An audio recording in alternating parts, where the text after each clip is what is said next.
ನೋಡಿ 1 2 3 4 5 ಸಾಮಾನ್ಯವಾಗಿ ತಳಗೊಬ್ಬರ ಹಾಕಿದರೆ 8-10 ಮರಿ ಬರುತ್ತೆ ಅಂತ ಸುಮಾರು ವಿಡಿಯೋಗಳಲ್ಲಿ ನೋಡಿದ್ದೆ.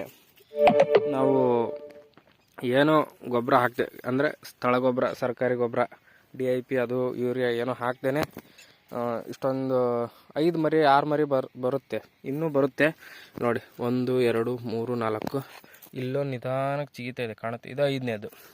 ಇಷ್ಟು ಮರಿ ಬರಬೇಕಾದ್ರೆ ನಾವ್ಯಾಕೆ ದುಡ್ಡು ಖರ್ಚು ಮಾಡಿಬಿಟ್ಟು 7-8 ಮರಿಗೋಸ್ಕರ ಖರ್ಚು ಮಾಡಬೇಕು? ನಮ್ಗೆ 40-50 ಟನ್ ಬರಲಿ, ಖರ್ಚು ಮಾಡಲ್ವಲ್ಲ ನಾವು. ಆಮೇಲೆ ಕುರಿಗಳನ್ನ ಏನಾದರೂ ನೀವು ಮುಂಚೆ ಬೇರೆ ಕ್ರಾಪ್ ಮಾಡಿದರೆ ಕುರಿಗಳನ್ನ ನಿಲ್ಲಿಸ್ಬಿಟ್ರೆ ನಿಮಗೆ ಗೊಬ್ಬರದ ಖರ್ಚು ಉಳಿಯುತ್ತೆ. ಆಮೇಲೆ ಅವರು ನಿಮ್ಮ ಹೊಲದಲ್ಲಿ ಹತ್ತಿ ಏನಾದರೂ ಹತ್ತಿ ಮಾಡಿದರೆ ಹತ್ತಿನ ಮೇಯಿಸ್ಕೊಂಡು ಹೋಗೋಕ್ಕೆ ಅವ್ರು ದುಡ್ಡು ಕೇಳಲ್ಲ, ಪುನಃ ಅವರೇ ನಮಗೆ ದುಡ್ಡು ಕೊಟ್ಟು ಕುರಿನ ಮೇಯಿಸ್ಕೊಂಡು ಹೋಗ್ತಾರೆ. ಹೀಗಿರೋದ್ರಿಂದ ನೀವು ಯಾಕೆ ದುಡ್ಡು ಖರ್ಚು ಮಾಡಿ ಗೊಬ್ಬರ ಹಾಕ್ತೀರಾ?